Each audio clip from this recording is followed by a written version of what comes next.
বহুত মানুষ আছে এতিমরে গলায় ধাক্কা দেয়।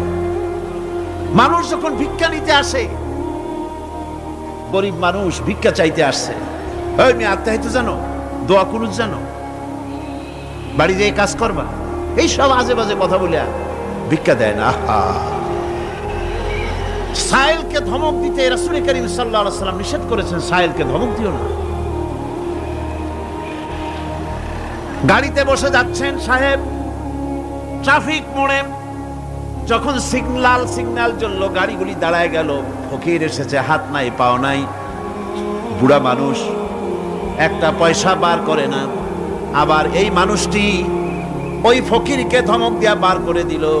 এরপরে এই লোকটি যখন কোনো মাজারের কাছে পৌঁছে গেল, 500 টাকার কড়কড়ে নোটটা ফেলে দিল। বলেন টাকা দরকার কার? মরা মানুষের না জিন্দা মানুষের? কার দরকার? যার টাকা দরকার ছিল তারে দেওয়া হলো না, যার দরকার নাই তারে দেওয়া হলো। এরপরে লোকটা না খেয়ে যখন মারা গেল, পথের ফকির, রাস্তার ফকির, না খেয়ে মারা গেছে। এরপরে তার কাফনের কাপড় নাই, লোকটাকে রাস্তার উপরে শোয়া একটা ছেঁড়া কাপড় দিয়ে ঢেকে রেখেছে।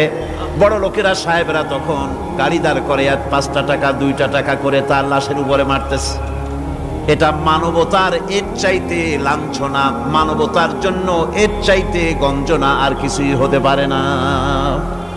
মানবতার প্রতি লাঞ্ছনা এর থেকে আর দুর্গতি কি হতে পারে? বেঁচে থাকার সময় 1টা টাকা আপনি দিলেন না, মরে যাওয়ার পর বিদায় হয়েছে বালাই, এখন দেওয়া শুরু করেছে।